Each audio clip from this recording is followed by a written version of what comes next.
Pues bueno, antes que nada, muy buenas noches a todos. Pues antes que nada, gracias al maestro Alfredo por estar aquí, por permitir estos eventos y bueno, gracias acá a todos los de Payasito, pues por ser tan generosos, por venir a compartir con nosotros lo que vivieron, la experiencia y todo esto.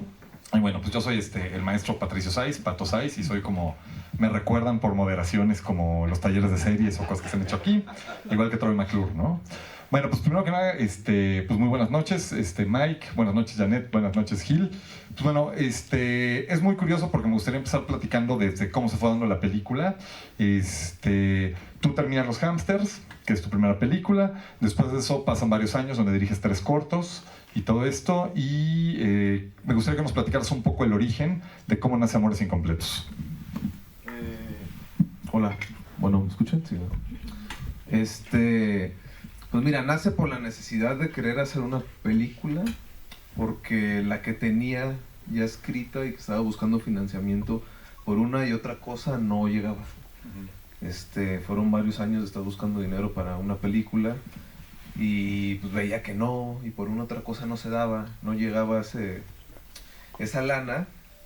Entonces recuerdo bien que dije, tengo que escribir algo, o sea, ya, si este guión no está saliendo y ya llevo años intentando levantarlo, pues por algo. En ese momento, casualmente, anuncian un curso aquí en el CCC tuyo, ¿no? De comedia para series. Y yo me acuerdo y dije, lo voy a tomar. Tengo ganas de escribir una serie, algo, ¿no? Y ya, me inscribo, tomo el curso y recuerdo que nos dejas, Pato, un ejercicio de una sinopsis, ¿no? Me dijiste, traigan el día de mañana una sinopsis de una historia, la que ustedes quieran. Y en ese momento, o sea, generalmente yo apunto las notas de ideas que tengo en el celular. Nunca he sido muy bueno para apuntarlas así, entonces más bien en el celular tengo varias notas.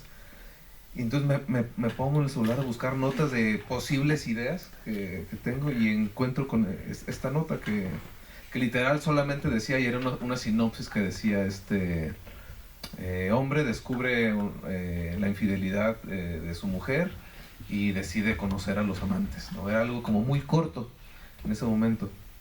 Y lo que empiezo es desarrollar esa sinopsis como un poquito más grande para tu clase.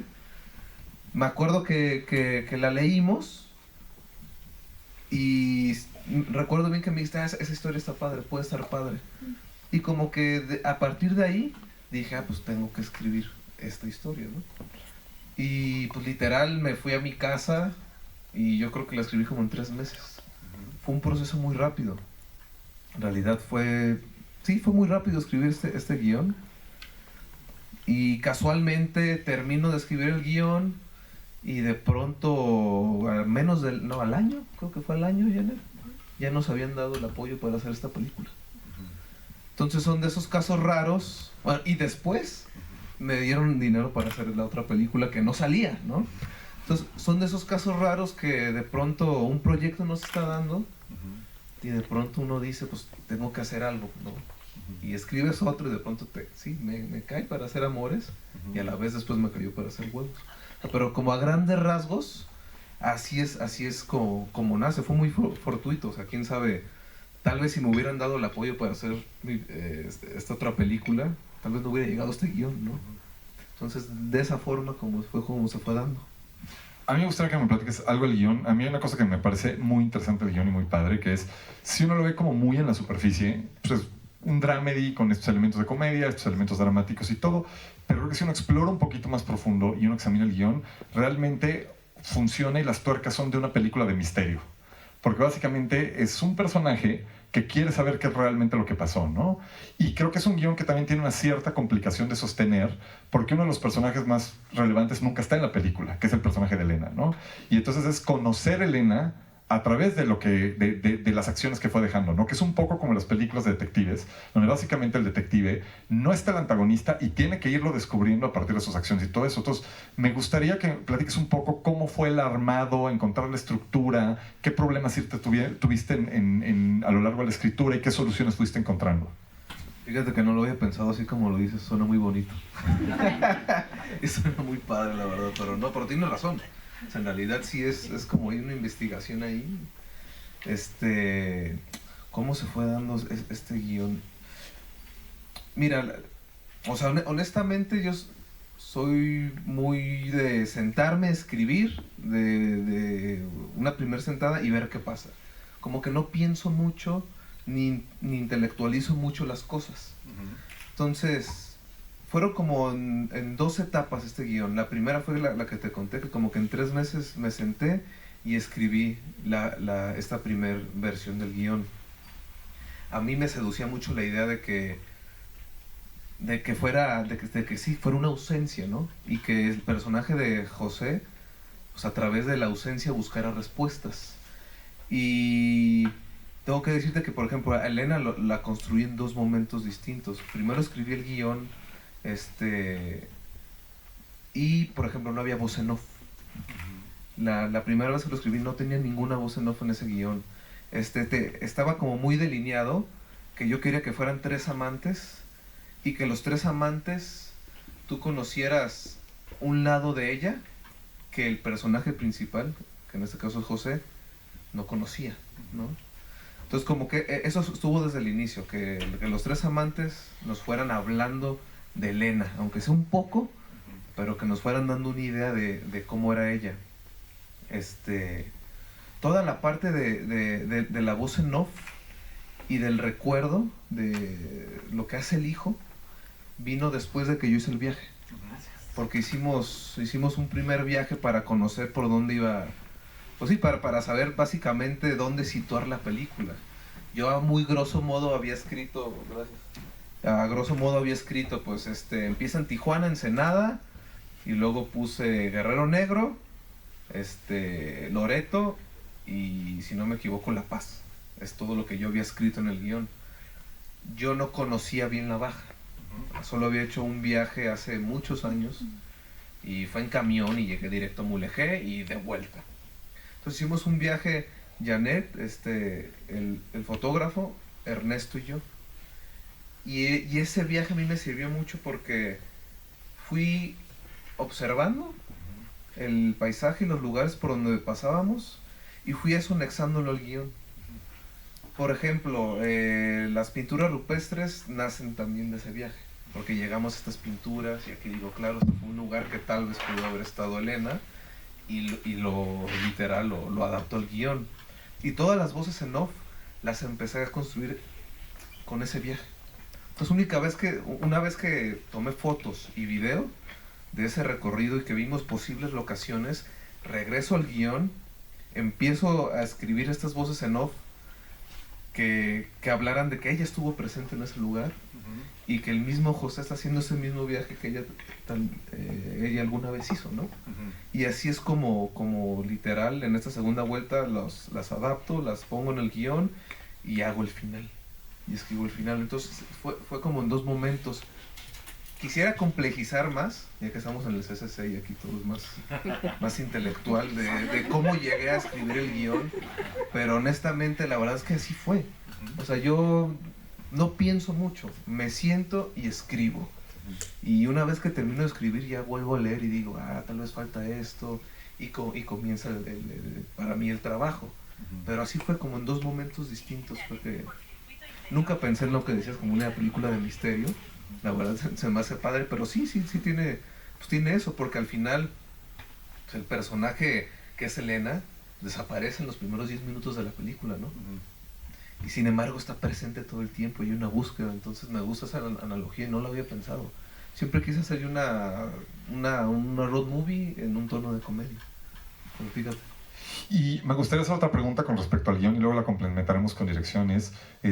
Cuando uno explora la comedia, lo complejo de la comedia es que tiene muchos subgéneros adentro y además están como los géneros que están del lado de las fronteras de la comedia, como puede ser el dramedy, como puede ser la parodia, como puede ser la sátira, como puede ser distintas cosas. Y yo creo que en México normalmente pues por cómo ha funcionado nuestra industria y todo. Quizá el tono que más ubicamos es el tono de las comedias de videocine, que son estas comedias como muy realistas, ruidosas, mucha de la comedia recae en los diálogos, hay poca comedia visual, y así funciona. Digo, no es por ser crítico ni mucho menos, digo, aparte yo no soy nadie para criticar las comedias de videocine porque he vivido de ellas, entonces bueno, no muerdo la mano con el menta. Pero una cosa que me parece muy único de esta película es el tono. Yo me preguntaría, ¿cómo encuentras tu tono en la escritura? ¿En qué momento determinas qué es chistoso, qué no es chistoso? ¿En qué momento hay que hacer un chiste? ¿En qué momento hay que estar serios? Un poquito cómo juegas con eso, ¿no? Pues es que, de nuevo, como que mi acercamiento al guión es de forma muy, muy natural. No pienso tanto, y te lo juro, no pienso tanto en aquí va un chiste. Simplemente me siento, escribo, y generalmente, como todo lo que he hecho a lo largo de la corta carrera que tengo, siempre se inclina hacia la comedia. Y soy una persona que tiende generalmente a reírse de lo doloroso, siempre. Y así ha sido como un poco mi naturaleza, un poco, ¿no? Así me protejo. Entonces, este lado de comedia es algo que he venido desarrollando desde mis primeros proyectos hasta ahorita.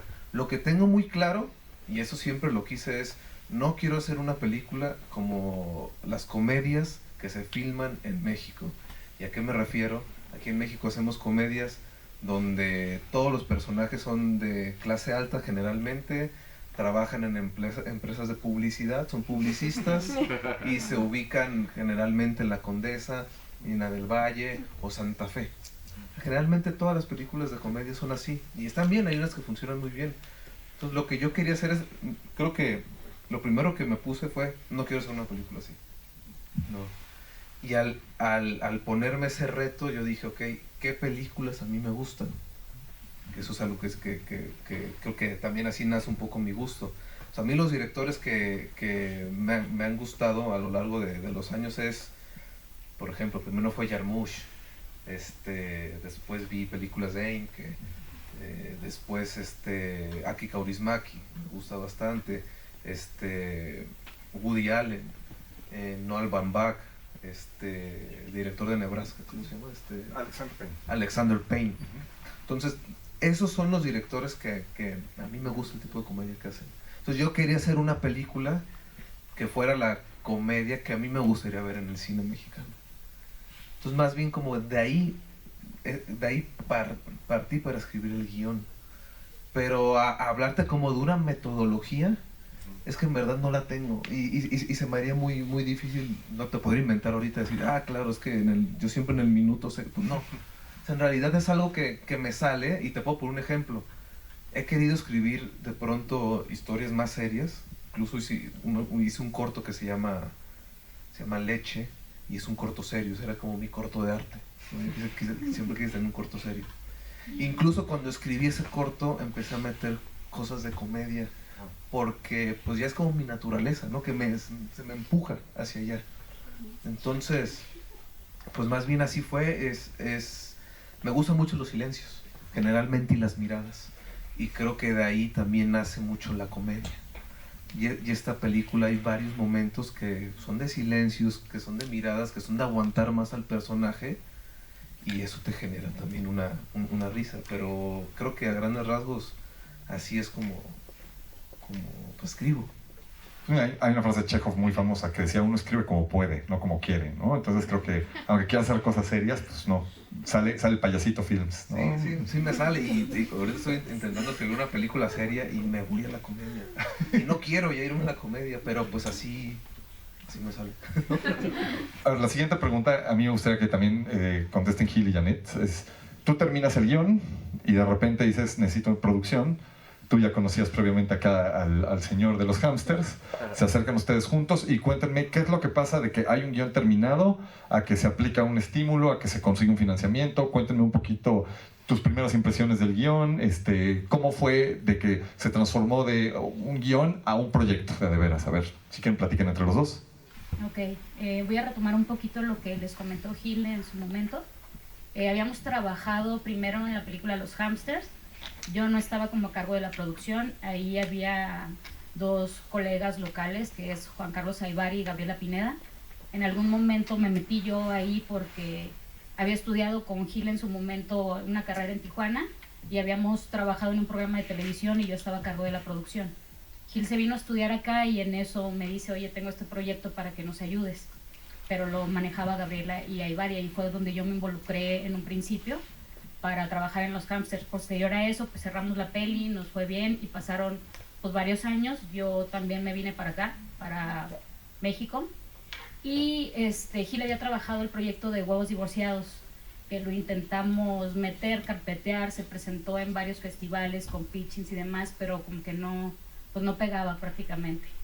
En algún momento yo estuve trabajando en una película con Ernesto Martínez, que es amigo nuestro, y fue donde yo le dije, oye, estoy intentando levantar tal proyecto. Me dijo, oye, pues vamos a moverle, vamos a darle otra visión al proyecto para ver si lo podemos hacer.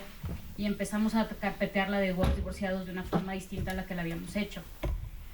Una vez que estábamos moviendo ese proyecto, Gil se puso a trabajar este otro guión, me lo pasa y me dice, oye, mira, también tengo este. Lo leí, o sea, me puse a leer el guión, lo devoré. Yo creo que en la sentada, en esa misma sentada, no pude dejar de leerlo. O sea, creo que es una historia que a todo mundo que la leyó en un principio le atrapó y fue como el gancho para que todos nos subáramos a este proyecto. Y pues prácticamente así fue, ¿sabes qué? Creo que vamos a dejar Huevos Divorciados parado, lo vamos a dejar de lado y vamos a apostar por que de entrada pues nos enamoramos del guión. Y así empezamos a trabajar la carpeta justo a partir del guión con Ernesto. Se involucró también otra chica que se llama Jessica, y entre los tres empezamos a mover el proyecto y fue el primero que pegó. Y posterior a eso pues modificamos la otra carpeta también y le dimos ahí 2x1 prácticamente, pero sí fue muy rápido el proyecto de Amores Incompletos. El otro sí nos costó un poquito más, pero pues es el que tenemos aquí por empezar. Pero tengo que decir que pasaron, desde que filmé Los Hamsters fue en el 2012. O sea, pasaron 10 años. 10 años para que volviera a filmar. Y es un caso muy, es como muy raro y único, porque pues, sí, literal fue como, pues, voy a escribir esto ya porque no está pegando esta película. Y ya me siento y escribo. Y sí, al año, Janet y Ernesto tenían los dos proyectos. Y dijeron, están bien padres, pero eso está mejor, hay que hacer este primero. Y así fue como cayó dos estímulos. Así es, consolidamos con Eficine y FIDE, fue como dimos, digo, la película era como bastante grande en la cuestión de producción, pues lo pueden ver. Filmamos también a final de año, que eso fue otro de los factores que nos metieron gol, ¿no? Entre vuelos y demás, con todo el crew. Un crew de aproximadamente 80 personas y de repente había un poquitos más, y todos viajando a lo largo de la baja, o sea, todos en autos, en caravana, viajando, o sea, prácticamente pues no volamos, la vivimos, tal cual lo vieron, eso fue lo que vivimos, pero produciendo una película. Pero con lo que nos dieron no nos alcanzaba para hacerla, que es algo que tampoco has dicho. Ajá. O sea, se buscó una coproducción con Corazón Films y a la par Netflix, para poder hacer la película de esa forma. O sea, que sí hiciéramos todo el viaje, todos, y tener a todos los actores que yo quería. Entonces sí, o sea, no fue fácil. Fueron dos fondos, sí, más aparte una coproducción. La consolidación fue total, la que metimos para los fondos, y eso fue de alrededor de 23, 24 millones, y nos faltaron un par más, que ahí es donde entramos para tener la consolidación con la empresa coproductora, que se volvió la distribuidora de la película también, y pues seguimos en el camino con esa película, pero sí, fueron como 3 fondos distintos. A mí me gustaría que me platicaran, digo, ustedes dos que vienen de la experiencia de Los Hamsters, que según me contaron Gaby y me contaron Juan Carlos en algún punto, que Los Hamsters fue una película pues hecha casi de manera súper guerrillera, entregando el sangre para poder pagar cosas, muy complicado y todo eso, y ahora hacen esta que tienen 25, 26 millones de pesos. ¿Cómo cambia el proceso? ¿Qué cosas permanecen iguales y qué cosas cambian en tu proceso directorial y en tu proceso como creador y también en tu proceso como productora? Me gustaría que nos cuenten un poco.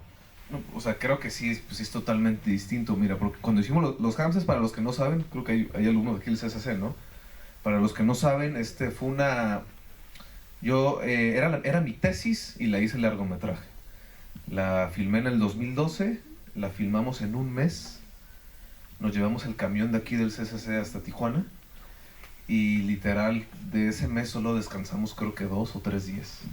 O sea, fue hacerla tal cual, con 250,000 pesos la hicimos y con el camión del equipo de CCC durante un mes. Fue una película muy guerrillera, que de una forma también se unió gente que iba empezando en Tijuana. Eran muchos alumnos los que nos ayudaron. Entonces era un crew pues, muy joven. Muchos pues no habían tenido experiencias haciendo películas. Luego era mi primer película también. Entonces pues así fue. O sea, así nos aventuramos y le hicimos. Ese dinero, que de hecho esos 250,000 pesos con los cuales le hicimos, fueron conseguidos gracias al actor Ángel Norzagaray, al que le hace de papá, que ya falleció el año pasado Ángel. Gracias a él fue que pudimos hacer la película, porque no nos alcanzaba. Dijimos, bueno, ya tenemos el camión del equipo y creo que el CCC nos había dado como 100,000 pesos, yo no me acuerdo. Sí, 100 y cachito, y fue a través del Instituto de Cultura de Baja California que Ángel nos ayudó a conseguir ahí ese recurso. Y con esos 250,000 pesos ya pudimos filmar la película, pero fue hecha de una forma artesanal y guerrillera. La filmamos en mi casa porque nadie me iba a prestar una casa por un mes, porque todo casi ocurre ahí, nadie me la iba a prestar. Entonces dije, ok, ¿qué elementos tengo aquí? Pues tengo mi casa, pues ni modo, papás, sálganse de la casa porque voy a filmar, ¿no? La hicimos con chavos porque pues nadie nos iba a regalar su trabajo. Entonces la hicimos con chavos que tenían ganas de allá de Tijuana. Estuvo Juan Pablo haciendo la foto y todo fue rápido, ¿no? Íbamos así una tras otra, y yo creo que algo que nos funcionó bastante es que con Juan Pablo lo que hicimos, el fotógrafo, es que íbamos a los ensayos, a las locaciones, y filmábamos los ensayos. Y desde ahí veíamos desde dónde podíamos filmar la película. Entonces prácticamente hicimos todo el rodaje de la película, pero con una cámara chiquitita. Entonces de esa forma fue que pudimos sacarla en un mes. O sea, prácticamente la filmamos 2 veces. Una con una camarita en las locaciones y en ensayos, y ya, bien. Entonces pues es muy diferente hacer esta película, porque aquí pues ya hay dinero, ¿no? Entonces como hay dinero, pues uno ya no tiene que filmar tantas escenas en un ratito, que aún así, sí, el rodaje era para... ¿Cuántas semanas grabamos? 6, ¿verdad? 6 semanas. Estaba presupuestado para 7 semanas. Y acá, a los chavos, no, pues que siempre no va a ser en 7, va a ser en 6, ¿no? Entonces sí se apretaron muchas cosas. Pero en lo personal pues es muy distinto, porque los Hamsters, como la dirigía yo, pues ponía a los actores todo el tiempo a repetir las cosas, hacían 15 tomas, porque era muy inseguro, hacía hasta 15 tomas, eran actores que eran su primer película, todos, era la primera película de todos, de ahí sale José Meléndez, que ahorita le va muy bien aquí en cine, pero era la primera película de todos, entonces pues se notaba eso. Ahora pues es muy diferente porque trabajo con gente que admiro, y en verdad trabajar con actores que saben hacer su trabajo pues a mí me hacen la mitad de la chamba en realidad, pues porque ellos ya saben interpretar, yo no tengo que decirles repitamos tanto las escenas, y como que a lo largo de los años y de los cortometrajes que fui haciendo y de editar, porque también edito, como que te da un poco de más claridad, más seguridad para llegar al set. Entonces ya no filmé 15 tomas de una cosa, era pues, confiar en los actores, en lo que me proponían, y pues el rodaje fue, pues, claro, más disfrutable en ese sentido, porque con Hamster parecíamos loquitos, y ya grabamos aquí, vámonos todos, y era un crew muy pequeño, que nos íbamos a ir rolando por todo Tijuana en realidad, y en la casa. Entonces pues sí, para mí me dio mucha tranquilidad hacer una película grande con presupuesto, haber hecho algo así, pero digo, a mí los Hamsters la veo y me sigue gustando. Es una película que le hicimos así, literal, de manera artesanal, y funcionó muy bien. Y fíjate, la idea que yo tenía, que es muy curioso, yo dije, yo quiero hacer que mi tesis sea ópera prima, porque voy a tardar años en hacer mi primer película. Entonces voy a aprovecharme de la escuela y la voy a hacer, ¿no? de los recursos que me da el CCC. y pues termina siendo casi 10 años la otra película, entonces pues así pasó. Tú, Janet, ¿cómo cambia el proceso de producción? Pues creo que sí hay una diferencia entre la gente que va iniciando, que todos éramos pues, inexpertos en realizar una película, que ahorita, o sea, los tiempos también eran distintos, ¿no? La gente local pues también iba iniciando, o sea, la industria no estaba tan posicionada y no había tanto crecimiento en Tijuana como ahorita, ¿no? O sea, batallábamos para la parte de la iluminación, batallábamos para que, no sé, todo estuviera listo, o sea, sí era un correr en tiempos bastante complicado porque todos éramos inexpertos. No había ni scripts. ¿No? Exacto, no teníamos script, o sea, y aparte algún día sí la comida también era una cosa, sí la conseguimos de una escuela de cocina, ya sabrán. Y al final acabó mi mamá yendo a hacernos de comer, o sea, hacíamos locaciones, Gili y yo nos dimos a la tarea de hacer el casting en escuelas, nos dimos a la tarea de buscar locaciones, o sea, entre producción y dirección hicimos pues varias tareas de otras áreas que no nos corresponden, pero por sacar el proyecto. Entonces en ese sentido pues sí fue súper guerrero y bastante loable el trabajo que hicimos todos por allá. Y en comparación, pues en ese lado cuando tienes dinero, digo, igual se sufre, no hay dinero que alcance de pronto, pero sí te despreocupas de muchas cosas porque vas delegando a los departamentos sin que tengas que estar todo el tiempo atrás, de alguna forma. Entonces sí hay una diferencia en cuestión a la profesión, pues. Eso es lo que yo te puedo contar. Me gustaría que nos platiques, Gil. Terminan el guión, viene Oficine, vienen todas estas cosas que consolidan. ¿Cómo planeaste el estilo visual de la película? ¿Cómo lo concebiste? ¿Cómo empezaste a platicar con Ricardo para darle un look visual? ¿Hiciste mucho storyboard? ¿No hiciste storyboard? ¿Cómo llegas a la visualización? Digo, es una lástima, no pudo llegar Garfio, se disculpa porque estaba trabajando, está filmando, entonces no pudo salir de la filmación. Siempre platicamos Garfias y yo de hacer una película sencilla, en cuanto a la dirección y a la cámara, no hacer algo totalmente maqueteado, mover la cámara así, que como una golosina visual. Eso yo no quería. O sea, yo no quería que se sintiera el director imponiendo su estilo. Entonces, desde ahí fue como la primera plática que tuvimos Garfias y yo. Le dije, ok, yo no quiero que digan, mira cómo muevo la cámara, mira este plano que dura tanto y cómo me acerco lentamente. O sea, no quería eso. Quería hacer un acercamiento muy sencillo, muy cercano a los personajes y mover la cámara en distintos momentos, como muy puntuales de la película, pero tampoco de una forma la cual el espectador se pueda distraer con el tipo de dirección. O sea, quise filmarla de forma muy sencilla, porque para mí era más importante pues, la historia y lo que le está ocurriendo a los personajes que yo ponerme a mover la cámara y vean todo lo que he aprendido en cuanto a dirección. Pues no, o sea, yo no me quise ir por ahí. Entonces, pues de entrada eso fue, hacer un look muy natural, pues jugar con los espacios, con planos abiertos. Tenemos por ahí un Steadicam que lo usamos en determinados momentos. Y en realidad fue acercarnos de forma muy sencilla a la película. Yo no hago storyboards, no me gusta, no sé hacerlos. Y en realidad lo que hicimos Garfias y yo fue también ir a las locaciones y ver cómo lo íbamos a filmar. La diferencia es que ahorita nos sacamos la cámara y grabamos.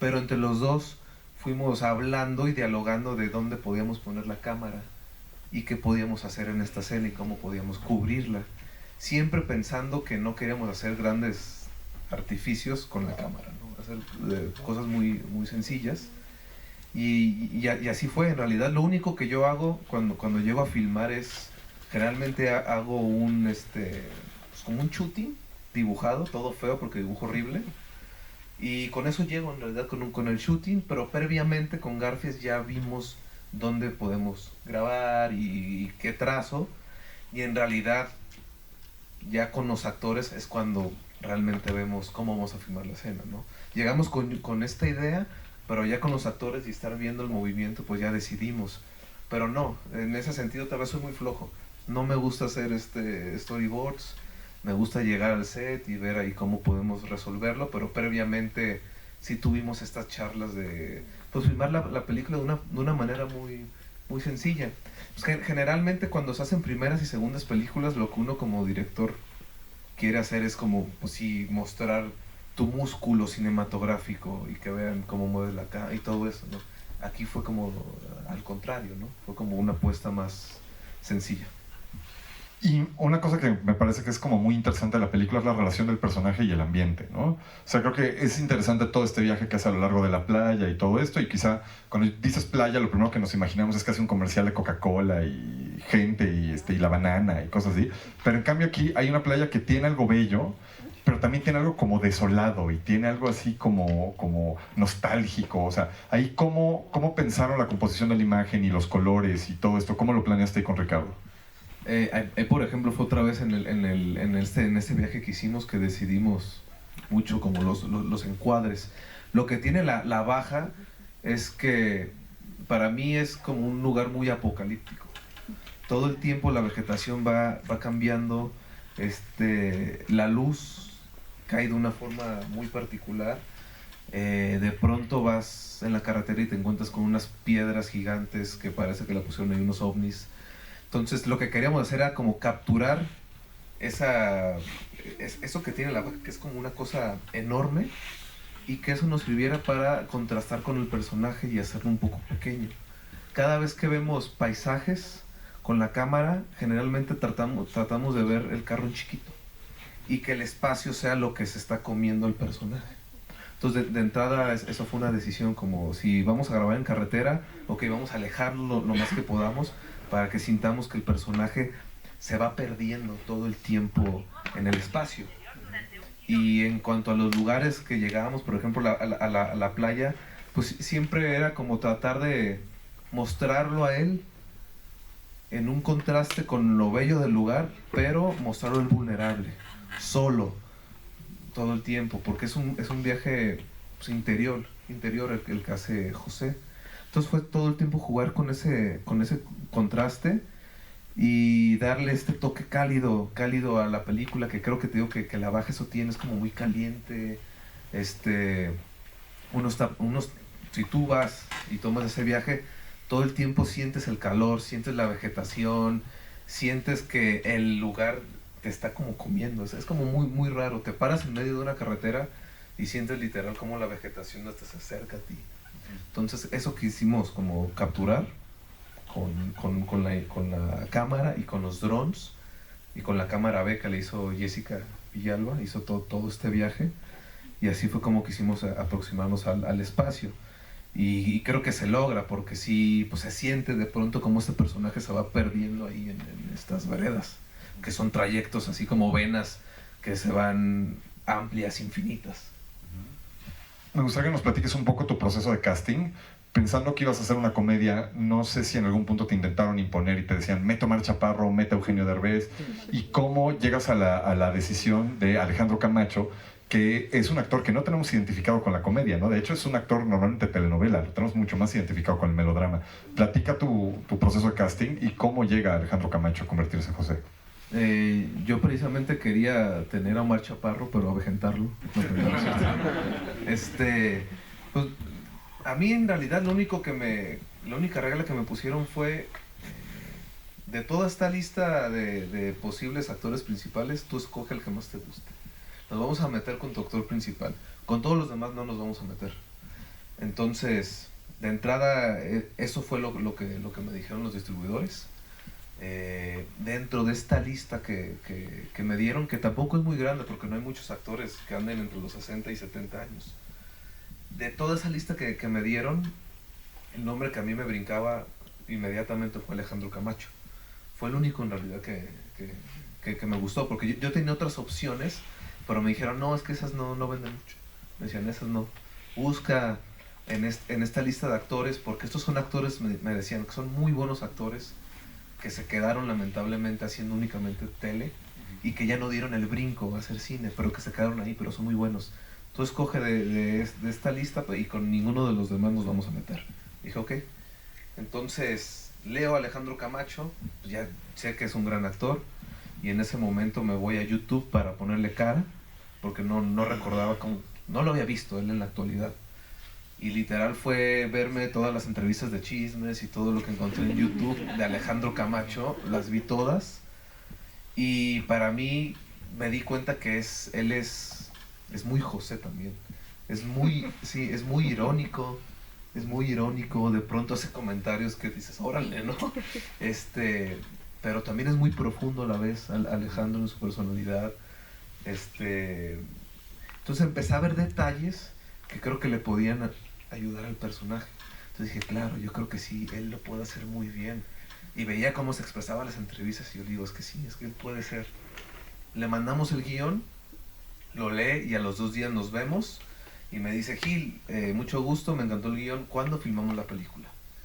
Y de pronto empieza, y es que esta escena me encantó porque el personaje y esta escena, y empezó, lo tenía aprendido el guión, Alejandro. Entonces yo dije, y claro, este actor está totalmente comprometido con el proyecto. Y ahí mismo en los mezcales que nos tomamos ese día que nos conocimos, fue que dijimos, ya es Alejandro. Le dijimos a la otra productora, es Alejandro, es que no hay más. Y así fue.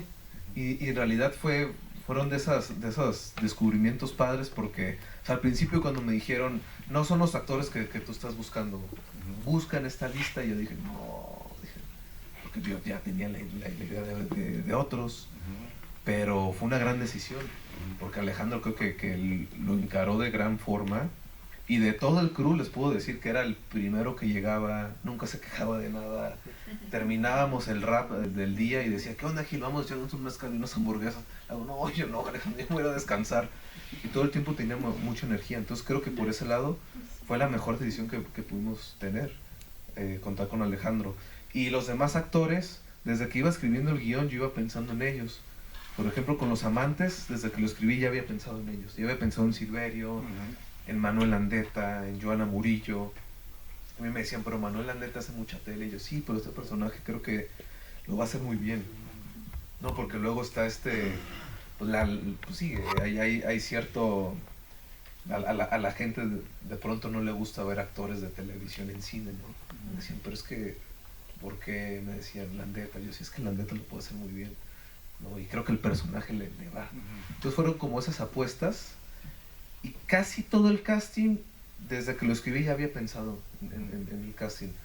Hicimos un casting abierto, por ejemplo, para el hijo, para la chica que le da el churrito de mota a Alejandro, hicimos casting, para la novia de Landeta hicimos casting, pero para todos los demás fue directamente con él. O sea, con José yo ya había trabajado en los Hamsters, yo dije, es José. Con Flor, desde que lo escribí, yo había editado a Flor. Entonces dije, quiero trabajar con Flor.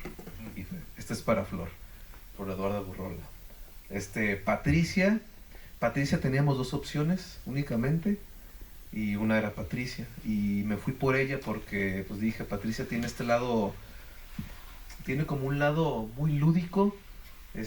Puedes creer que sí fue una mujer que se fue con 3 amantes, y a la vez tiene un lado muy profundo y muy tierno. Entonces a mí me gustaba eso de Patricia Bernal. Y dijimos, no, ya, es Patricia también, literal, y le mandamos el guión a Patricia. Con el bartender también fue directamente para Héctor Jiménez. Dije, este personaje lo puede hacer de forma muy padre, Héctor.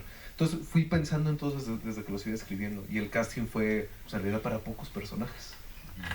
Oye, a mí me gustaría que nos platicaras, digo, a mí que me toca mucho escribir, que de repente escribo comedia y de repente pongo en la página que me parece gracioso, y pues es un salto de fe, yo se lo mando al director y al actor y que pase el milagro en el set. ¿Cómo logras la comedia en el set? ¿Le pides a los actores que le suban de tono, que le bajen de tono, las pausas? ¿Cómo dirías, cuál es el secreto para lograr comedia en set? Pues mira, en este caso de esta película yo les di como... De entrada les di Los Hamsters, les di Arizona, a Camacho le di Arizona, le di una película de Yarmush, y les dije, a mí este tono es el que me gusta para sus interpretaciones. Vean las películas y platicamos, ¿no? Entonces lo que pasó es que entendieron rápidamente el tono. Por ejemplo, con Manuel Landeta estuvo padre porque como que él llegó y empezó a hacer Luigi Capaldi de una forma. Y solo le dije, no, es más hacia acá, un poquito menos. Y rápidamente como que entendió cuál era el tono de actuación. Y así fue con todos. O sea, como que yo creo que el guión también era como un punto de partida para tener ese tono como un poco mesurado, que no fuera todo grandilocuente, que sea más hacia adentro. Entonces creo que desde el guión estaba. Y en el set en verdad solo me limitaba a decirle a Alejandro, poquito menos. Así, poquito menos enojado Alejandro, no tanto. Ah, ok. Y lo agarraba rápidamente. O con Landeta, que Landeta llegó con una propuesta y le decía, ¿por qué no vamos más hacia acá? Y rápidamente entraban en tono. Y sirvió mucho que Camacho siempre estuvo como en personaje. Entonces, cuando le tocaba hacer las escenas con los actores, pues ya veían cómo estaba Alejandro Camacho interpretando. Entonces entraban muy rápido al tono de película. Creo que desde el guión se estableció. Y otra vez voy a hacer hincapié en esto. Cuando trabajas con actores que saben hacer a la perfección su trabajo, pues te hacen en realidad la mitad de la chamba. Y uno se limita a decir, es más hacia acá, o es más hacia acá, o tal vez aquí un poquito más arriba. Y eso es lo padre de que tuvo esta película. Como que todos entendieron muy bien qué tipo de película quería hacer. No quería hacer una película de videocine, como tú lo dices. Quería hacer un tipo de comedia distinta. Y creo que todos lo agarraron bien. Hoy, siguiente pregunta, me gustaría platicar con Mike. Bueno, se termina de filmar, te llega el material, Mike, tú que lo editaste, y creo que una cosa muy interesante y que, o sea, cuando hablamos de los géneros cinematográficos, creo que se habla de cómo se iluminan, cómo se filman, y creo que una regla básica de los géneros es la edición. Bien sabemos que un material lo puedes armar como comedia, el mismo material lo puedes convertir en terror, el mismo material lo puedes convertir en thriller, darle la vuelta, ¿no? O sea, cuando te llega el material, ¿cómo empiezas tú a armar el material? ¿Tú armaste un primer corte solo o lo armaron en colaboración? Cuenta cómo fue cuando tú ya le entraste al toro, Mike. Pues bueno, pues digamos, yo arrancaría como a hablar de algo que creo que es importante previo a esto, que es que Gil y yo nos conocemos de hace mucho tiempo, Janet, ¿no? O sea, somos amigos. Yo conozco mucho el humor de Gil, ¿no? O sea, es de mis mejores amigos. Entonces lo conozco así a la perfección. Y, de hecho, Mike, conozco de hecho, cuando nos conocimos, Mike dice que le caía mal, porque no me entendía. me caía gordo. En serio. Todavía, ¿eh? Después nos volvimos así grandes amigos. Entonces, bueno, conozco sus películas y demás, entonces... digamos, eso es importante, ¿no? También es importante otra cosa que yo siempre le he dicho a Gil, que no acepta que hace muy buenos dramas, igual o mejor que la comedia, y él no lo acepta, digamos, ¿no? Y una tercera cosa que me parece que es muy importante para cualquier editor, editora, y que no ocurre mucho en México y creo que debería ocurrir, es que el editor, editora se involucren no en el momento de que están filmando la película, sino previo a filmar la película. Entonces, bueno, entre que Gil también edita, y entre que pues somos amigos, y entre estas dos cosas, pues a mí me manda el guión previo a filmar y para pedirme la opinión, y entonces yo me empiezo a involucrar, digamos, que sí es importante, repito, creo que así debería funcionar el trabajo de montaje, digamos, en México, porque así funciona en otros lados del mundo, ¿no? El editor se involucra previo a, ¿no? Y entonces, claro, yo al momento de leer el guión, pues yo ya estoy montando en mi cabeza de alguna manera, obviamente con algo que todavía no existe, pero ya estás montando, digamos, la experiencia te lleva pues, a ir haciendo una chamba ahí,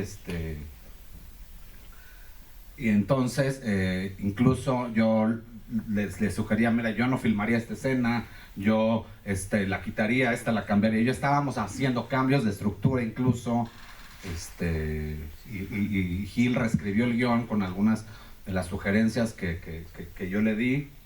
Y eso es interesante porque, digamos, creo que eso hace que haya una obra a futuro mucho más sólida, me parece, ¿no? Y bueno, cuando me llega el material, digo, Gil reescribió el material, se fueron, yo me quedé en la Ciudad de México y me fue llegando el material y empecé a montar. Entonces, bueno, digamos, yo, pues nada, primero, obviamente, siempre leo el guión, lo estudio muchísimo, lo cual he dejado de hacer, por ejemplo, en las series de televisión lo he dejado de hacer. No leo los guiones, en cine sí. Entonces, leo muchísimo el guión, trato de entender, digamos, mucho esta cosa que viene, por supuesto, de la escritura, que es el género, el tono, los personajes, la complejidad, ¿no? Toda esta cosa dramatúrgica que es importantísima y que viene desde la escritura, la trato yo de entender para el montaje. Y entonces en ese sentido empiezo a ver el material, empiezo a ver los rushes, los veo muchísimo, veo todo el material, ¿no? O sea, generalmente, pues cuando están filmando siempre hay un script que van anotando cuáles son las buenas, cuáles son las malas, etcétera. Yo incluso yo veo todo el material porque siempre hay cosas, yo también dirijo, entonces sé que muchas veces nos creemos que hay una toma que es así la excelsa y generalmente no es, ¿no? De hecho, muchas veces, generalmente suelen ser de las últimas tomas, que es la buena y la buenísima, y yo generalmente tomo la primera o la segunda cuando el actor está fresco, ¿no? Había una cosa que decía David Mamet, que es pues güey, a la tercera o cuarta toma el actor ya no se acuerda ni cómo se llama, ¿no? Entonces, bueno, eso fue ir viendo el material, voy haciendo notas, voy haciendo, digamos, sobre el software, voy haciendo marcas, pero primero lo veo mucho, lo estudio, y empiezo a montar, digamos, ¿no? Algo, pues, complicado, digamos, para la edición, siempre, y más a la distancia, pues, obviamente es que, pues, esta cosa que tiene la peculiaridad del cine, que vas filmando, ¿no? Como en fragmentos, o sea, no tienes una película de la, sino que te llega ahorita la escena 70, y luego la 2, y luego no. Entonces vas filmando así, bueno, y fuimos editando. Entonces hay algo que yo fui encontrando en el material, hay una cosa muy interesante que luego dicen que hay una reedición, ¿no? Que una reescritura en la edición. Y yo creo que más que reescritura es que uno encuentra la película en la edición. Y entonces cuando estaba yo viendo el material, me encontré algo como muy curioso, que no ocurrían, que creo que no estaba en el guión del todo, que es, tú leías el guión y era un guión como más de comedia. Y Hill, digamos, por eso partí del asunto de que Hill no acepta su lado dramático que tiene, y que siempre me decía, güey, que sea chistoso, que sea chistoso. Y de repente fui dándole al lector y dije, esto obviamente sí es comedia, es una comedia muy particular, pero tiene a veces más drama. Entonces creo que una cosa interesante del trabajo ahí fue encontrar el equilibrio entre el drama, que Hill al principio le rehuía mucho, y la comedia, ¿no? Y eso pues obviamente tiene que ver, pues, con el tiempo, con el timing, con la estructura, con varias cosas, porque claro, o sea, de repente Hill quería el asunto de que la comedia, y yo así trataba justo de encontrar el equilibrio, y al final lo encontramos. Yo hice 2 cortes. En el primero, obviamente, pues, traté de hacer, digamos, la estructura como estaba en el guión, y Hill lo imaginaba. De ahí lo vimos, yo le di muchas sugerencias a Hill de lo que yo creía de la película, lo cual apliqué en un segundo corte, y de ahí, digamos, Hill la tomó, pero siempre fuimos como viéndola juntos, intercambiando opiniones, y así, digamos, fue haciendo el trabajo, ¿no? No, y mira, es muy curioso porque la comedia tiene como 2 recursos, que es el gag y el punchline. El gag, que es el chiste visual, el punchline, que es el chiste dialogado.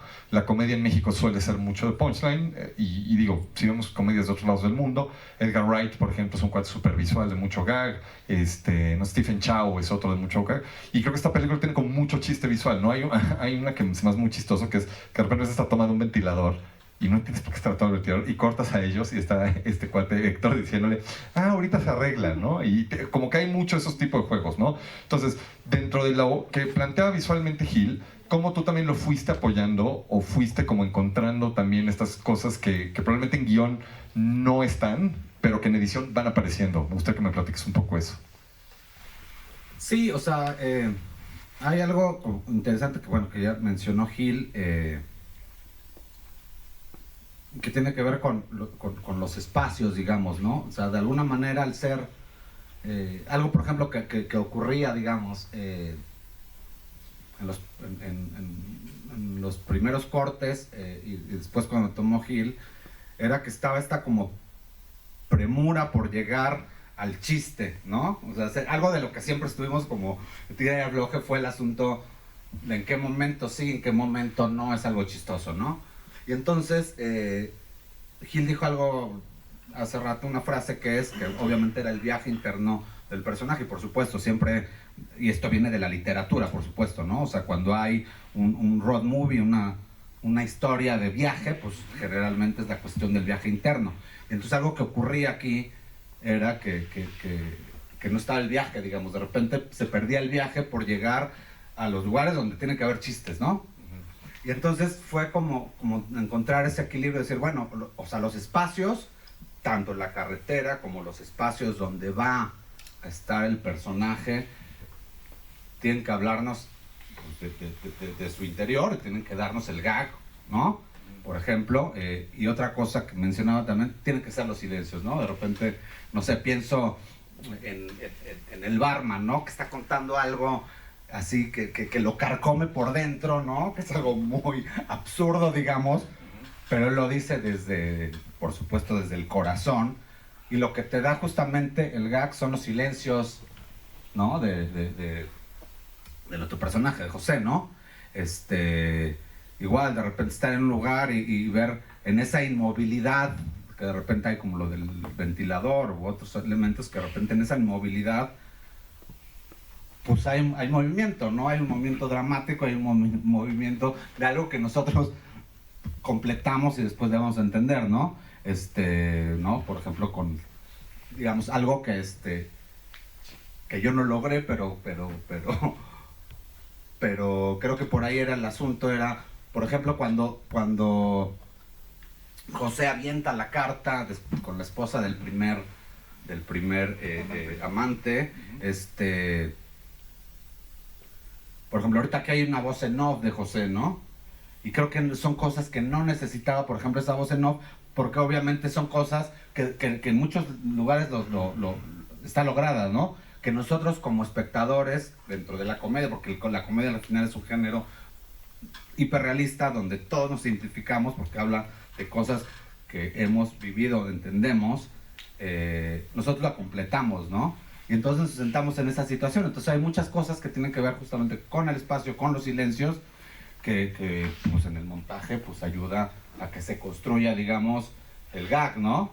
El otro era el asunto del chavito, por ejemplo, ¿no? El que aparte está muy chistoso, el hijo de Guadalupe Reyes, ¿no? Que de repente él se despierta y de repente lo primero que ve es él, ¿no? Y entonces como ese tipo de cosas, ¿no? Que van, creo yo, sumando. Hay una pregunta que quería hacerles a los dos. Digo, finalmente, los dos son directores, los dos son editores. ¿Cómo es la colaboración entre Godzilla y Kong, por llamarlo de alguna manera, ¿no? ¿Cómo colaboran ustedes dos cómo se toma la decisión al final? ¿Qué determina si se tomó lo que tú dijiste, lo que dijo Mike? Un poquito de eso. Y no sé si gusta como ponernos un ejemplo de alguna secuencia o alguna escena que hubo controversia y cómo llegaron a una solución. Uy, yo soy medio olvidadizo, pero todo lo que dice Mike es cierto. O sea, tengo que decir que yo sabía que Miguel le iba a dar este contrapeso a la comedia, porque lo conozco, Miguel es bien dramático. No, pero sé que su género por predilecto es el drama, y lo hace muy bien Miguel, y lo que ha editado también, lo que filmó está bien padre. De entrada yo sabía que Miguel le iba a dar ese contrapeso a la película, porque sí es cierto, yo todo el tiempo decía, no, ya, el chiste, no, el viaje, espérate, los silencios. Entonces, pues de entrada sí, yo sabía que él podía aportarme eso a la película. Y creo que es curioso porque tuvimos una doble colaboración. Yo edité su película, que es la ópera prima de aquí del CCC, que se llama Vergüenza, que está bien padre, ya la van a ver. La coeditamos los dos. Primero coeditamos su película y después Miguel coeditó la mía. Entonces, pues yo creo que hay de entrada mucha confianza. O sea, yo confío mucho y sé que lo que él va a hacer, lo va a hacer de buena manera y lo escucho todo el tiempo. O sea, de pronto había cosas que no me gustaban y yo decía no. Y rebotaba el corte y yo empezaba a moverle. Pero por ese lado Miguel siempre, cuando yo le regresaba el corte de tal escena o de tal fragmento, pues lo veía él no desde un lado de ego, o sea, desde un lado de entender que era lo que yo quería. Entonces todo el tiempo creo que hemos colaborado muy bien, aparte que ya hemos editado 2 series, Mike. Hemos editado juntos 2 series, de lead y de editor, ambos. Entonces por ese lado creo que hemos logrado como un trabajo que es honesto, los dos somos muy honestos, tanto yo he sido honesto él con el trabajo de él como director, como viceversa. Entonces creo que eso hace que nos aporte bastante. Y creo que la segunda pregunta es, ¿tú te acuerdas más bien de algo, de lo que decía Pato? Como de algo que... ¿Alguna cosa muy puntual de una escena o algo así que hayan tenido discusión y cómo llegaron a una solución? Perdón, por ejemplo, esa que dices de cuando lee la carta, ella, Mike decía, no quiero voz en off. Yo decía, no, sí. Y él, no, es que se entiende y se va a entender, y el silencio. Y yo decía, yo sé que se va a entender, pero va a ser más chistoso este momento. Decía, yo sé que la gente se va a reír más aquí. Entonces, dame chance, ¿no? Creo que esa es una. Otra no sé si se te viene a la mente. Ahorita, así como la mente necesariamente no, pero por ejemplo algo que sí batallamos muchísimo, fue en el asunto del viaje, por ejemplo, ¿no? O sea, a nivel estructura, digamos. O sea, Gil quería como llegar ya al lugar y, o sea, como que el viaje era así de, que llegue en chinga a donde va y que llegue a la escena donde tiene que ser un chiste, ¿no? Y creo que era muy importante, o sea, el viaje, digo, o sea, de entrada, pues, no sé, o sea, creo que hay veces que como esas cosas, ideas primigenias que tenemos los directores, hay veces que después se nos olvidan. Entonces yo de repente decía, a ver, no por nada escogiste que fuera un road movie. O sea, el road movie, pues es un viaje interno y externo. Entonces, ¿por qué? ¿No? Y aparte, pues, se gastó un dineral. Sí, eso me decías, es road movie, Gil. Y yo, ¿a poco? Entonces, así de, güey, se gastó un dineral, ¿no? En llevar todo un crew por toda la Baja California para que no. Entonces, bueno, eso creo que era importante, porque claro, hay algo ahí. Yo, por ejemplo, tengo mucha esa contraparte que Gil decía, que yo racionalizo mucho, ¿no? Y yo de repente, yo le decía a Gil, y le dije, claro, es que justamente en ese viaje y en esos silencios y en esta cosa, en esa ausencia, ¿no? de la esposa, vamos a descubrir esa parte, esa complejidad del personaje. O sea, si tú ves a José, nada más por su actuar y por sus chistes y por su mal humor, pues tenemos un personaje planísimo. Pero justamente en esa ausencia, en ese viaje, en esos silencios y en ese contrapunto con los otros personajes, es donde tú tienes un personaje complejísimo, porque empiezas a ver que, claro, era un hijo de la chingada, era un gruñón, pero también hubo un tiempo donde fue un gran hombre, un gran amante, con gran sentido del humor, y entonces empieza a tener un personaje como muy, ¿no? Muy de esa manera. Entonces, por ejemplo, también este personaje, ¿no? Ahí tuvimos digamos, como una discusión y llegamos a un punto medio que tiene que ver, por ejemplo, el barman, ¿no? El barman era un personaje que tenía unas anécdotas muy chistosas y que en algún momento Gil, por querer llegar más rápido a otras secuencias, a otros momentos que le gustaban más, era así de, puta, dejemos lo mínimo. Y yo así de, güey, pero es bien chistoso esto que está contando, porque eso también humaniza a José, ¿sabes? Y entonces, claro, por un lado nos estamos cagando de la risa, como te decía, de decir, claro, lo que está contando este compa que le duele y todo, pero es así, es absurdísimo. Justamente esta cosa de José, de un José que no sé, media hora antes de la película lo hubiera mandado a la chingada, lo escucha y se ríe de él, pero lo escucha. Y entonces me parece que ese momento genera un quiebre en el personaje, que después llega y ve al amante, que es muy chistoso, y que de repente le dice, este güey te ama, ¿no? Entonces estás humanizando el personaje a través de la comedia, a través del chiste, y eso, por ejemplo, fue así de un estira y afloje. A veces lo quitaba todo, a veces lo regresábamos, ¿no? Por ejemplo, igual pasó con momentos de Joana también al final, ¿no? Que de repente pues pasaba que Gil, había momentos donde de repente quería como acelerar a llegar a donde decían como más las netas, ¿no? Porque ahí pues justamente ya tienes un personaje que ya cambió radicalmente, ya casi no hay chiste, digamos, ¿no? El chiste es antes y viene después, el chiste tiene que ver con el hijo y con... Pero en esos momentos dramáticos, de repente Gil quería acelerar justamente para saldar, digamos, eso que es más dramático, y de repente pues yo era así de, no, hay que darle su tiempo, porque eso es el aprendizaje que va a tener el personaje, y el gag viene un momentito después con el hijo, espérate, ¿no? Y viene un momentito después con ella contándole una neta, y el hijo otra vez pintándole dedo, ¿no? Entonces son algunas de las cosas que yo recuerdo en este momento. Esas son muy claras, y le quitamos 35 minutos a la película. Sí. Ok, había una pregunta que quería hacerles que también que estuviera Ricardo, pero lamentablemente no estuvo. Hay una escena que a mí me llama mucho la atención, porque si yo la pienso en términos de guión, es de repente José encuentra el diario, abre 2 páginas, lo deja de leer, se sienta, le entra la cola, se abre y empieza a leer y descubre todo y empieza a chupar y todo esto. Que es decir, si yo le escribo un guión, es básicamente un personaje, una lectura de un diario, una voz en off y ahí.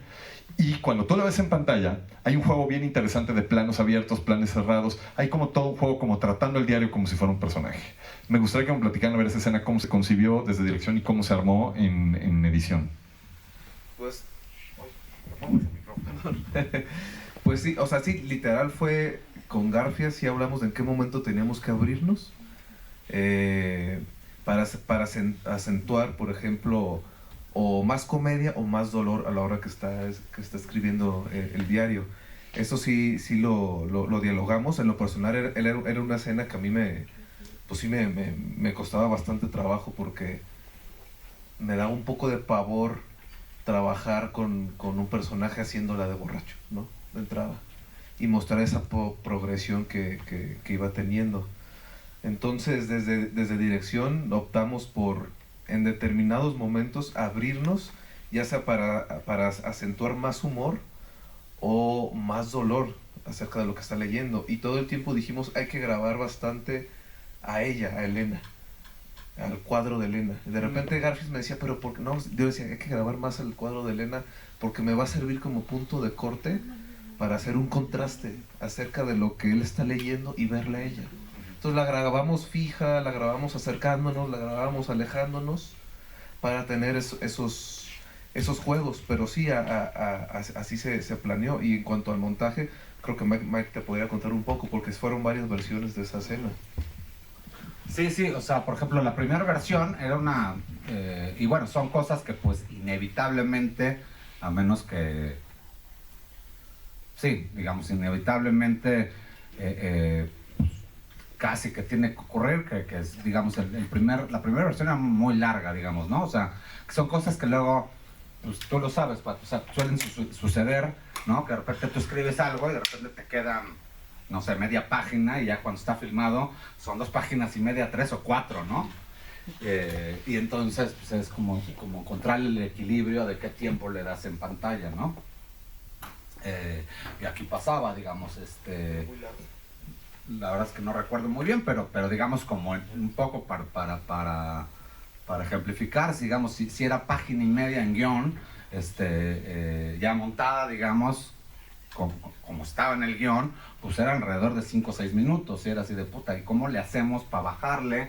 Porque la escena desde el inicio estaba padre, digamos, ¿no? O sea, hay algo que está bueno, digamos, cuando montas una película donde hay un buen guión y donde hay un director detrás y demás, pues que es como, híjole, no me encantaría cortarle porque pues, está padre, ¿no? Y están pasando cosas y está sumando, pero pues hay que hacerlo, ¿no? Y entonces, bueno, la vimos, entonces me empezó a decir, bueno, hay que hacerla más picada. Yo, a lo mejor por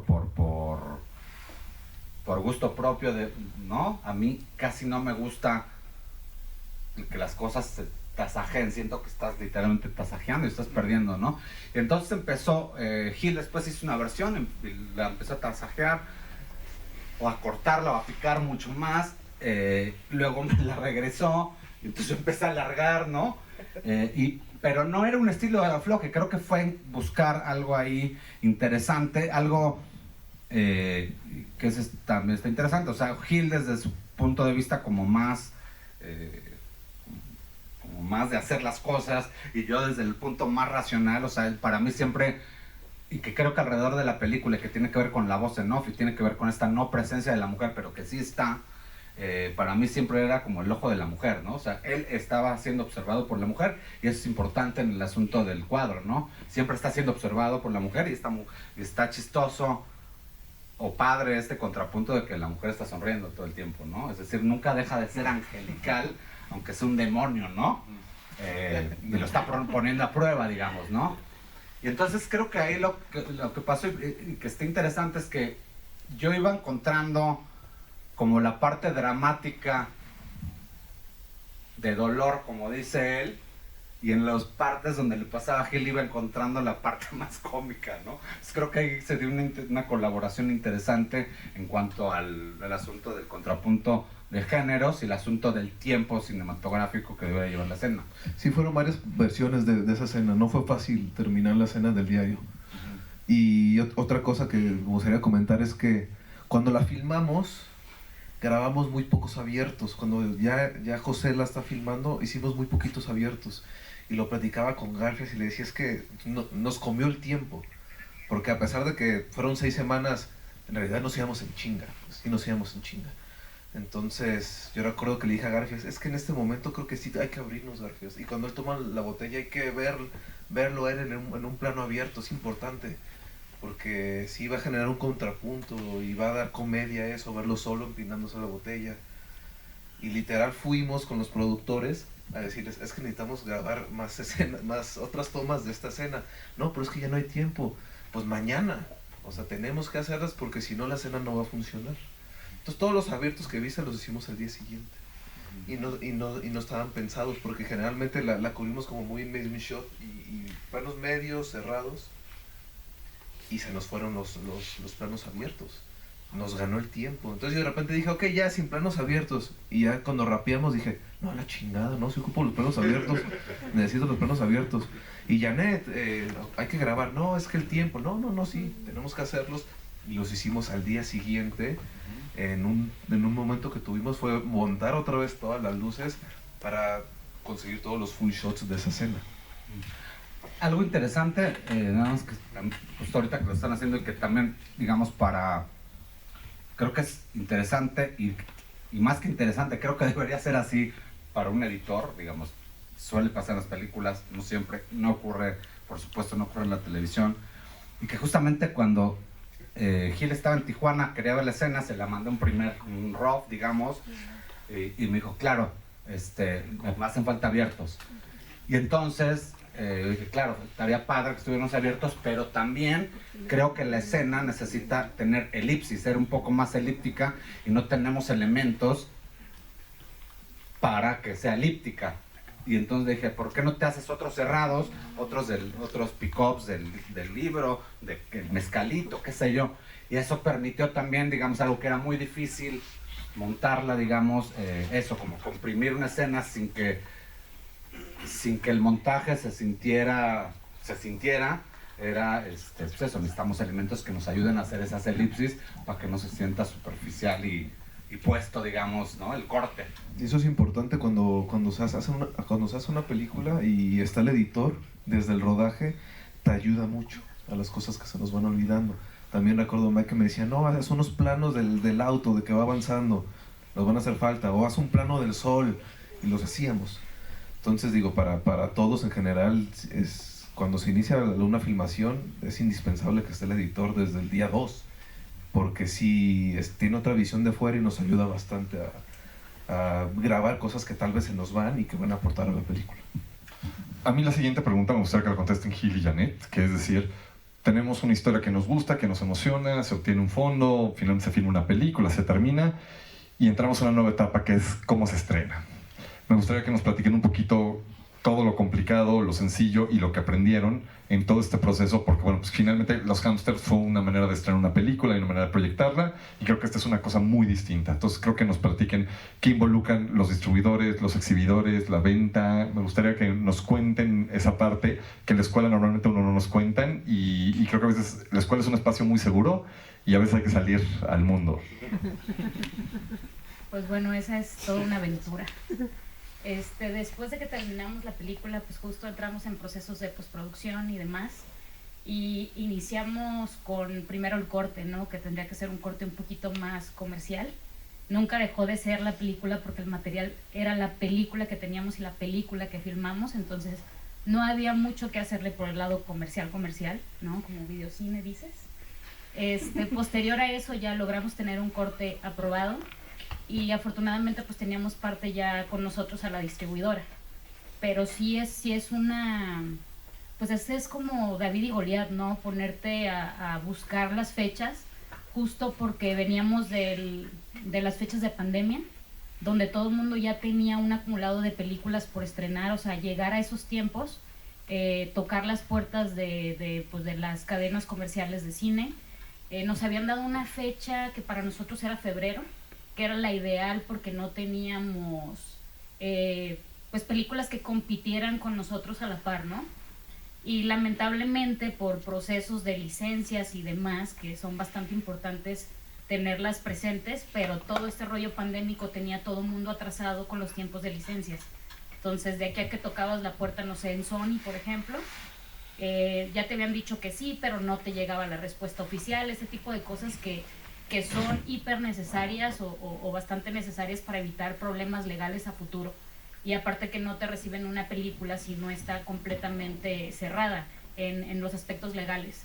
Entonces, pues en febrero no llegamos, cambiamos de fecha, y por contrato también con la parte de Video on Demand, que ya teníamos este convenio, también había otra fecha pactada que sí o sí era nuestra fecha final. Entonces, pues justo llegamos al 30 de marzo a estrenos, que lamentablemente competimos con Mario, con John Wick, o sea, ya sabrán. Logramos estar 2 semanas, digo, no nos fue tan mal comparado con el tiempo en el que estábamos viviendo. Hicimos 1.300.000, hablando de las cadenas comerciales. Y pues nos falta el cierre todavía de circuitos independientes, ahí no les sabría comentar todavía porque no lo tengo.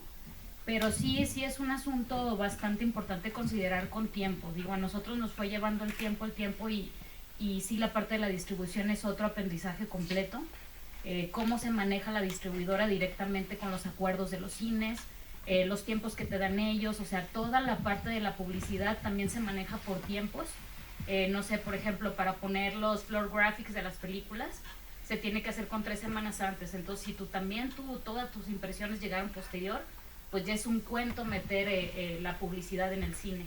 Y aparte que lleguen y concretar que toda la película esté, nos pasó también como que llegábamos a un cine donde estaba la película pero no tenían el póster, o sea, ese tipo de cosas que todo el tiempo haces corajes porque quieres estar viendo que todo lo que esté sucediendo con tu película pues sea un éxito, o al menos esté ahí para toda la gente, porque es una odisea llegar a este punto, ¿no? A un estreno y que todavía sea comercial. Pues para nosotros es un éxito total, ¿no? Y que la otra parte no suceda por ciertas limitantes o inexperiencia y demás, pues sí es importante considerarlo, y que todo el mundo como se involucre un poquito más, sobre todo los productores, empezar a conocer ese mundo, porque aún no sí existen esos errores que uno comete por desconocimiento. Ahí yo voy a andar un poquito más. Sí, fue muy complicado, la verdad. Sí tenemos la fecha a mediados de febrero, pero no llegábamos con la película terminada a mediados de febrero, por lo que ya había dicho Janet. Teníamos la fecha teníamos que estrenarla antes del 30 de marzo, sí o sí, para que se respetara el acuerdo con Netflix. Entonces, pues de entrada esa fue la condicionante. Yo lo que quería era estrenar la película este año en Guadalajara, si se podía, y que de ahí tuviera su corrida y ya después se estrene y en plataforma, ¿no? Pues obviamente cuando yo me enteré de esto, que me enteré por ahí de agosto, yo dije, no, chale, no, pues como que me vine para abajo porque dije, pues no voy a poder estrenarla como quería, ¿no? Bueno, esa fue como la primera, ¿no? Y fue como, bueno, vamos a ver si podemos meter algún festival para que vaya teniendo la película como un poco de boca a boca. Y ya fue buscar, pero a partir de agosto, porque pues ya, pues qué hay, ya para esas fechas, ¿no? Y luego ya a la hora del estreno de la película, pues sí, por una parte se quiso estrenar con un nombre, con otro nombre y con un póster que yo no quería, para que vendiera más. Y yo obviamente me negué. Para mí era, pues, yo no podía defender una película que no que el nombre era terrible y el póster no me gustaba. ¿Cuál era el nombre? No, ni lo voy a decir. No lo voy a decir. Pero algo así como las difuntas, los amantes de las difuntas. No manches, José. No. Una cosa así. Con un póster que a mí no me gustaba. Entonces como que se tenía como una proyección con ese nombre y con ese póster de 500 pantallas y tal. Pero yo decía, pero es que no, pues yo no me veo defendiendo una película o platicando una película que se llame Los amantes de la esposa que me dejó y ¿sabes? Con una cosa así, un nombre así muy raro. No es otra tonta película de amantes. Algo así, para vender, ¿no? Entonces de entrada, pues eso fue como, pues no, yo no acepto eso y negarme y defender el título, defender mi póster, que al final, pues tal vez no es el póster que representa la película, pero la representaba más que este otro totalmente comercial, que o sea, en verdad yo veía el póster que me proponían y decía, es que yo no entraría a ver esa película. O sea, de entrada, y si yo no entro a ver la película que yo hice, pues no la puedo defender, ¿no? Entonces de entrada ahí se disminuyeron las copias, ¿no? Van a ser menos copias ahora, pues porque pues, no podemos como nosotros queremos, ¿no? Y luego viene pues esta fecha que teníamos que sacarla ya. Entonces en realidad pues de mi parte fue pues ya, pues como salga, fueron al final 200 copias. Y pasa algo y según yo solo pasa en México y es muy raro, por ejemplo. Ya habíamos con tiempo, yo sentía que esa película podía funcionar muy bien en Cineteca, porque mi primera película estuvo como 12 semanas en Cineteca, y yo dije, va a funcionar muy bien. Contactamos a Cineteca y nos dicen, no hay espacio, a mí se me hacía muy raro, ¿no? Y luego, por otra parte, a la distribuidora le decían, es que no es una película para Cineteca. Entonces yo de repente decía, a ver, ¿cómo no es una película, no? O sea, ¿por qué?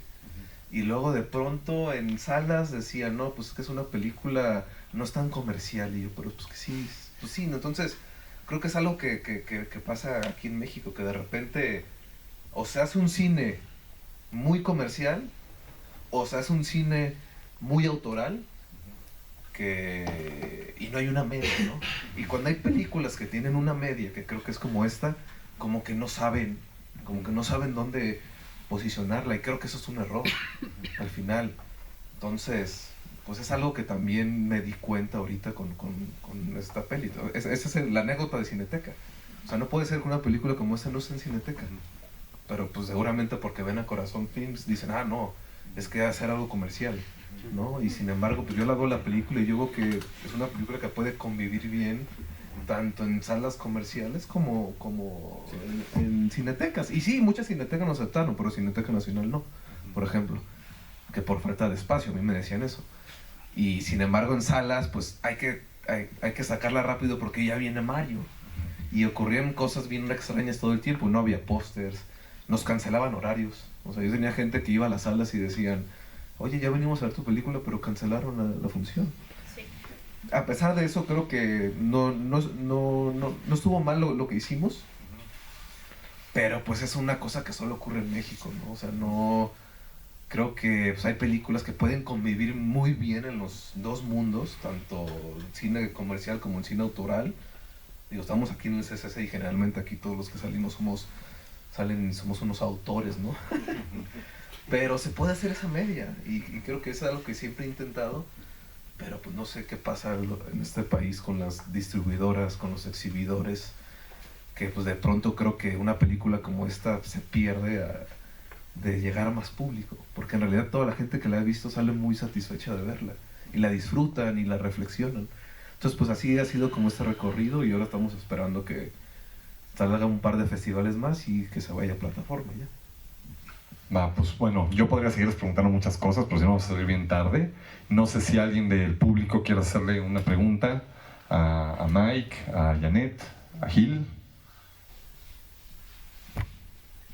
Quiero, No sé si quieres pasar.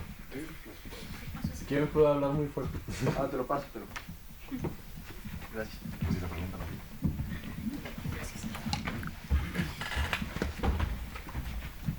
Hola. Un poco lo que decía Patricio, como de la búsqueda visual y la comedia. O sea que ahorita estábamos viendo que se puede armar un poco con los dos editores, pero quería ver si, o sea, con Garfias, en la búsqueda visual que tenían en el, pues, en su recorrido de la película, él tuvo como alguna influencia con, sabes, si ponemos la cámara de esta forma, si iluminamos desde este lugar, como, no sé, como jugar mucho con el tono de la película, que sé que tu trayectoria es muy con la comedia, pero, o sea, la pregunta es como, ¿cuál es la influencia de un fotógrafo al momento de hacer una comedia? Pues es que es total, o sea, así como viste que, por ejemplo, hablábamos con Mike, el editor, y yo, Garfias es uno de mis mejores amigos, ya habíamos hecho 2 cortos anteriormente, y entonces el diálogo se daba de manera muy fácil, y Garfias me enseñaba fotos, de pronto me enseñaba, mira estas fotos, él mismo tomaba fotos y videos en el trayecto, en el viaje que hicimos, y me decía, es que mira, la cámara aquí puede estar padre, y si le ponía de pronto ciertos filtros, me decía, y si se ilumina de esta forma, ve cómo se ve. Entonces el trabajo todo el tiempo es en equipo, y es muy similar a como fue con Miguel, porque te digo que Garfias es mi amigo, ya hemos trabajado juntos y hay confianza. Entonces creo que eso es lo principal. O sea, que con el fotógrafo, yo sé que vas a grabar próximamente tu tesis, ¿verdad? Y pues tienes que trabajar con gente, y siempre lo he dicho, y creo que te lo dije ayer, que sepa más que uno. O sea, que en verdad, gente que te vaya a aportar en el rodaje, que tenga incluso más experiencia que uno mismo. Y Garfias así es. Yo le decía a Garfias, yo sé, Garfias, que tú has hecho mucho más películas que yo, has hecho muchas series, entonces yo quiero que de esa forma me ayudes a mí, porque esta es apenas mi segunda película, apenas llevo un episodio de una serie filmado como director, entonces tú ayúdame. En el set todo el tiempo Garfias me decía, oye, por ejemplo, estábamos filmando y me decía, oye, Gil, muy bajito, ¿no crees que, ¿no crees que el actor lo está haciendo de esta forma y no está tan padre? ¿Por qué no le dices que se baje poquito? ¿O por qué no le dices que camine de aquí para allá? Me dice, y de esa forma puedo iluminar. Yo le decía, ok, claro, sí. Entonces lo escuchaba. Entonces todo el tiempo Garfias a mí me iba aportando. De pronto un día le dije, Garfias, aquí tengo muchas dudas de cómo grabar esta escena. No, ¿cómo la hacemos? Y nos poníamos y Garfias me decía, ¿qué tal si hacemos esto? O sea, lo que voy es que es una colaboración. O sea, uno no hace el cine solo. Lo haces de forma colaborativa. Y en verdad trabaja con gente que sepa más que tú.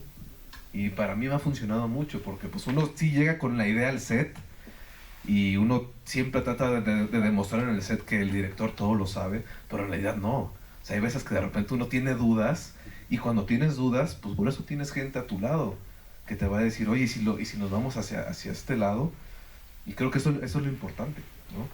Y sí, todo el tiempo digo que hablábamos, me enseñaba referencias, él tomaba fotos, él tomaba videos, me mandaba ciertas pinturas que le gustaban, y así fue el trabajo.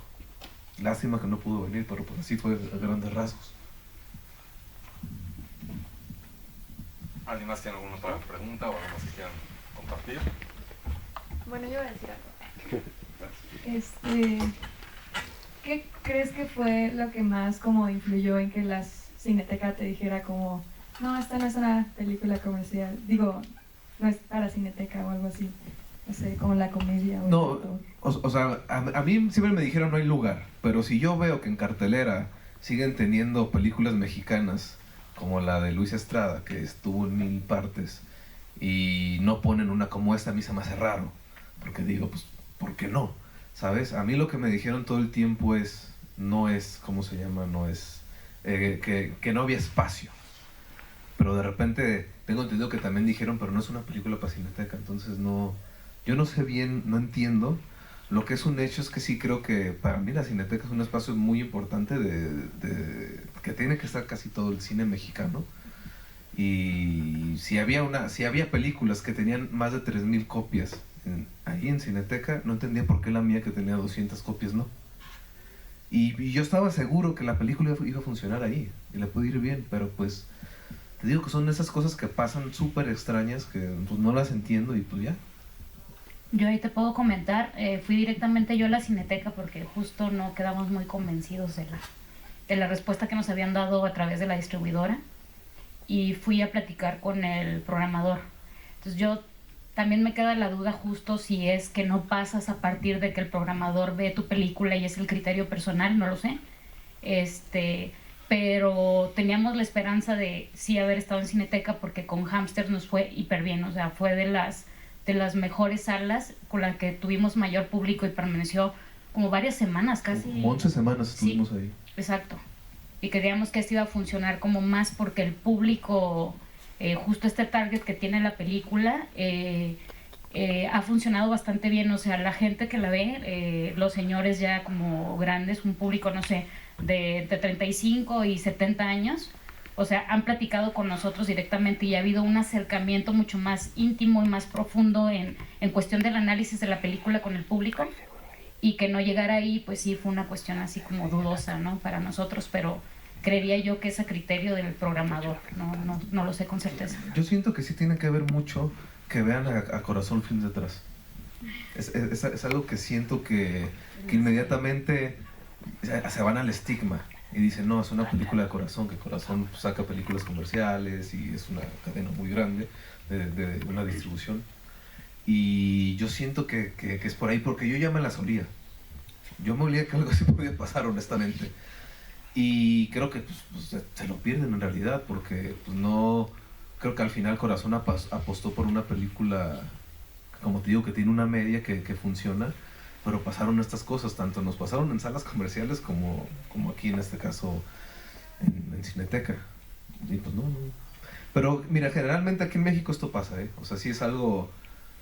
ya pues sí, se divide mucho el público, se divide todo el tiempo el público que ve cine comercial y cine de autor, y no sé, nunca hay una media. Inclusive si tú ves los Arieles, generalmente las películas que están en los Arieles son películas con temáticas más profundas, con cosas que pasan actualmente en México. Por ahí pocas comedias se han colado, como películas de Eimke. Por ahí nominaron alguna vez la de Polvo, que es una comedia, creo que no ganó nada, pero generalmente aquí pasa eso, está como medio polarizado. Yo creo que todo el cine puede convivir de buena forma.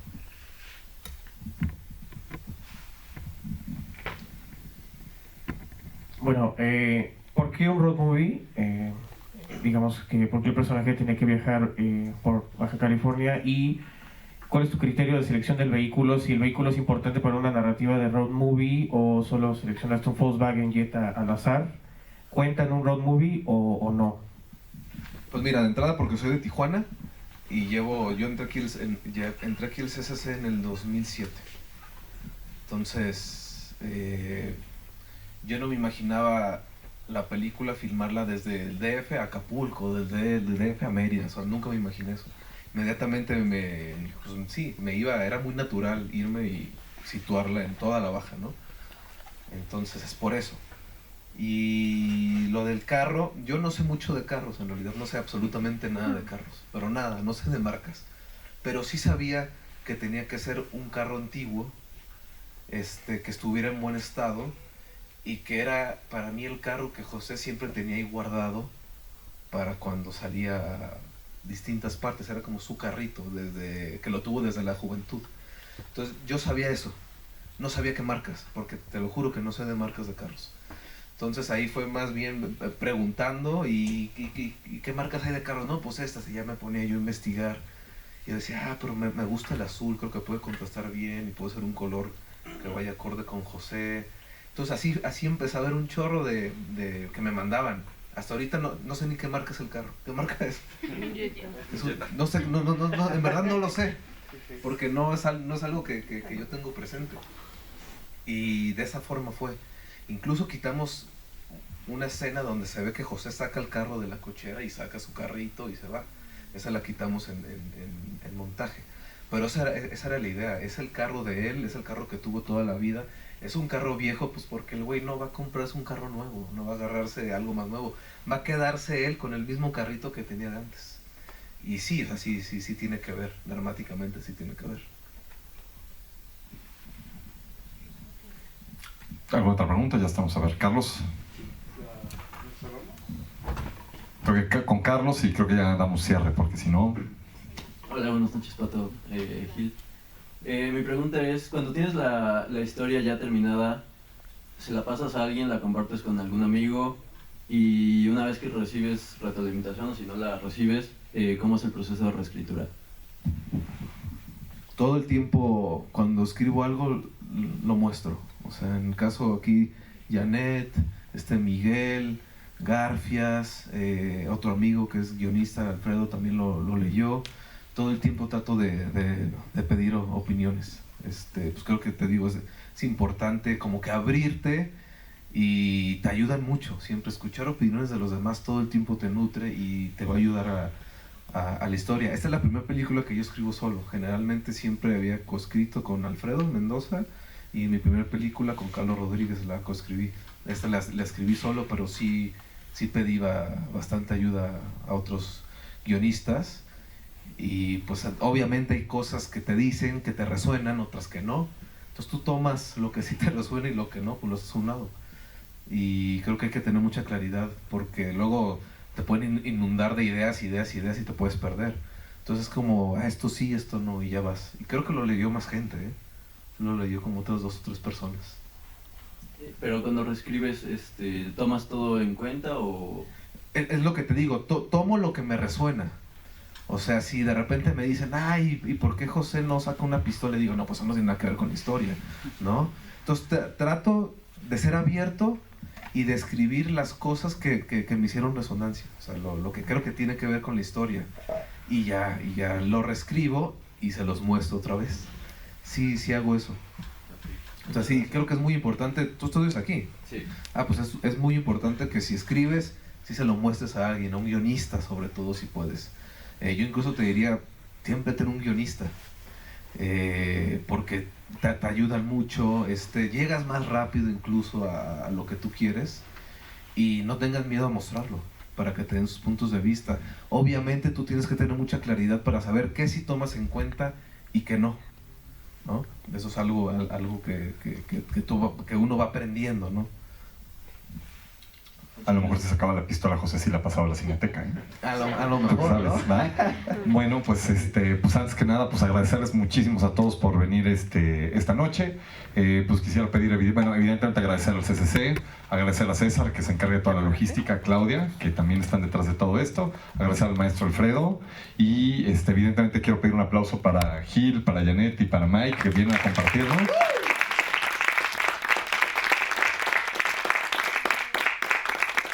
Pues como en la misa, que la pasa contigo y vámonos, ¿no?